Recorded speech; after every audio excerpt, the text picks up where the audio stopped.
Delhi blast ने पूरे देश को दहला दिया है। लाल किला के पास पूरा धमाका हुआ। इस धमाके में 13 लोगों की दर्दनाक मौत हुई और 24 से ज्यादा लोग घायल हुए। ये जो लाश हैं ये इंसान थे। इनके घर वालों ने कभी नहीं सोचा होगा कि कुछ ऐसा होगा। इनके सपने थे, इनके अरमान थे। सबकी कहानी दर्दनाक है, लेकिन सबसे ज्यादा झकझोर देने वाली कहानी है ई रिक्शे वाले की, जिसकी लाश भी टुकड़ों में मिली। लाश का सिर गायब था और निचला हिस्सा भी नहीं था। बस एक जैकेट से ई रिक्शा चालक जुम्मन की पहचान हुई। जुम्मन घर में अकेले कमाने वाले थे।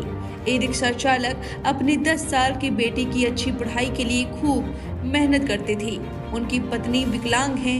जब ये खबर आई तो पत्नी का दिल सिहर उठा, क्योंकि जुम्मन लाल किला के पास ही ई रिक्शा चलाते थे। पत्नी जब LNJP अस्पताल पहुंची तो लाश देख अपने पति को पहचान न सकी, लेकिन जब नीला जैकेट देखा तो उसके पैरों तले जमीन खिसक गई। बेटा अनाथ हो गया, पत्नी बेसहारा हो गई। हर दिन रोटी कमाने के लिए रोज घर से निकलने वाले जुम्मन घर वापस नहीं लौटे। उनकी दर्दनाक मौत ने परिवार को तोड़ दिया है। 32 साल के जुम्मन के चाचा इंद्रीस का कहना है, मेरा भतीजा रिक्शा चलाता था। फोटो दिखाते हुए इंद्रीस ने बताया कि शाम 5 बजे लाल किले के लिए घर से निकला था, वहीं पर रिक्शा चलाता है। मोबाइल की लोकेशन रात 9:30 बजे तक लाल किला गेट नंबर 1 थी, लेकिन उसके बाद से कुछ पता नहीं चला। पुलिस ने कहा कि मॉर्चरी में देखो जाकर। अब सुनिए जब उन्होंने देखा तो उनके साथ क्या कुछ हुआ। पता है कुछ भी नहीं कंफर्म है। बैटरी का GPS लगा था, जिसके अंदर लोकेशन दिखा रहा था कि वहाँ पे 1 नंबर गेट पे है, गाड़ी ऑन थी है। तो उसकी सिस्टर को भेजा, मैंने लोकेशन भेजी तो एक कांस्टेबल ने बताया कि हाँ अंदर नहीं जा सकते, हॉस्पिटल आप देख लो वहाँ हो। तो उसके बाद ही लोकेशन भी बंद हो गई थी। हॉस्पिटल है, हॉस्पिटल में जाने नहीं दे रहे थे, अंदर कुछ कंफर्म नहीं हो पाया। जब से अभी तक किसी ने बताया डेड बॉडी में देख लो जाके, तुम्हारे मीडिया कर्मियों ने, शायद वहाँ कुछ पता चल जाए।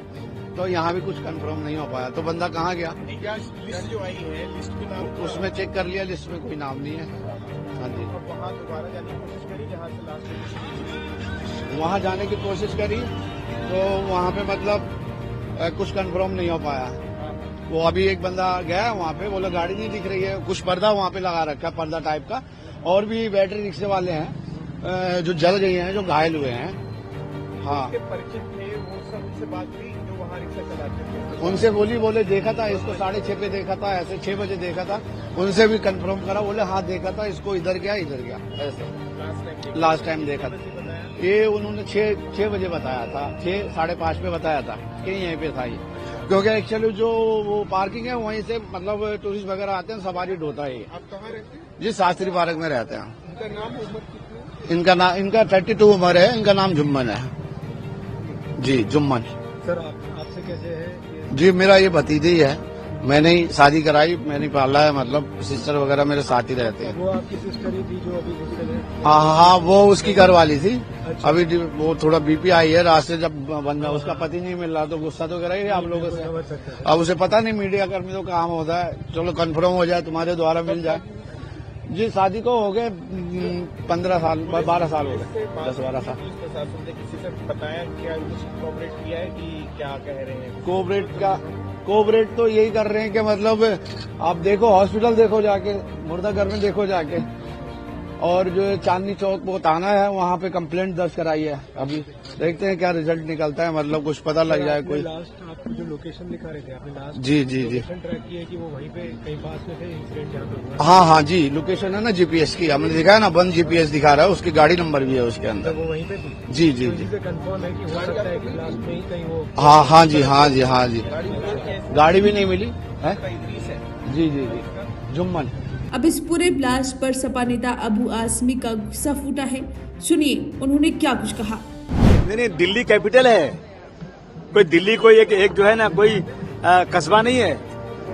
और दिल्ली के अंदर बिल्कुल, और उसके पास ये अपना रेड फोर्ट, लाल किले के पास ब्लास्ट होना, मैं समझता हूँ कहीं न कहीं सिक्योरिटी की चूक है, इंटेलिजेंस की चूक है। इतना बड़ा खर्चा, इतना बड़ा वो जो है निजाम हमारे मुल्क का है, उसके बाद भी ऐसी जगह पर ब्लास्ट हो जाए तो अफसोस की बात है। मुझे बहुत अफसोस है।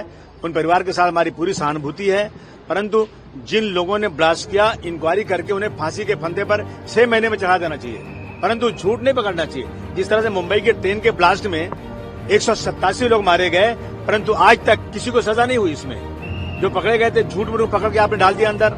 19 साल तक जेल में रहे वो लोग, फांसी के कोठरी में डाल दिया उनको, और हाई कोर्ट ने कहा कि इनका कोई लेना देना नहीं, इनको जबरदस्ती पकड़कर इनको जो है इतने साल जेल में रखा गया। ऐसा देश में नहीं होना चाहिए और किसी निर्दोष के साथ ऐसा न करो। अगर अपनी नाकामी को छुपाने के लिए किसी को पकड़ के जेल में डाल देना, मैं समझता हूँ ये बहुत बड़ा जो है बहुत बड़ी नाइंसाफी है, और जो है ये इनकी नाकामयाबी है, असफलता है डिपार्टमेंट की जो इस तरह करते हैं, और बहुत सही तरीके से इसकी इंक्वायरी होना चाहिए और उसको सजा मिलना चाहिए। आपको लगता है कि ये बहुत बड़ा एक इंटेलिजेंस फेलियर भी है सरकार का? मैं तो कहूंगा इंडिया फेलियर तो है ही है ना। अगर इस तरह से होगा, दिल्ली शहर के अंदर जहां प्राइम मिनिस्टर रहते हैं, जहां प्रेसिडेंट ऑफ इंडिया रहते हैं, पूरी सरकार वहां से चलती है, वहां पर दिल्ली के दिल के अंदर इस तरह का ब्लास्ट होना, मैं समझता हूँ फेलियर है, 100% फेलियर है। अमोनियम नाइट्रेट डॉक्टरों के पास मिला है और जो पढ़े लिखे लोग हैं अब इसमें पाए जा रहे हैं, जिसके बारे में चिंता जताई जा रही है। बहुत अफसोस की बात है कि देश में ये चीजें हो रही हैं। आतंकवाद को खत्म करना पड़ेगा, लेकिन एक बात सुनिए कि जुल्म और नाइंसाफी की कोख से आतंकवाद पैदा होता है। जुल्म और नाइंसाफी खत्म होना चाहिए, आतंकवाद खत्म होना चाहिए। सर, आपने सवाल उठाया कि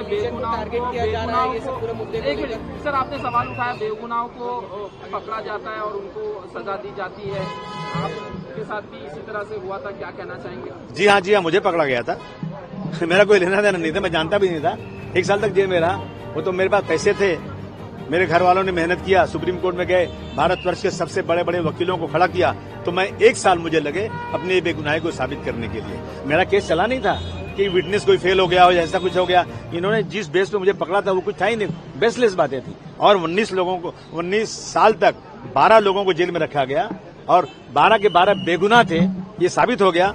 तो मैं समझता हूँ कि इस तरह से अपनी नाकामी की छिपाने के लिए जो डिपार्टमेंट के लोग करते हैं वो नहीं होना चाहिए।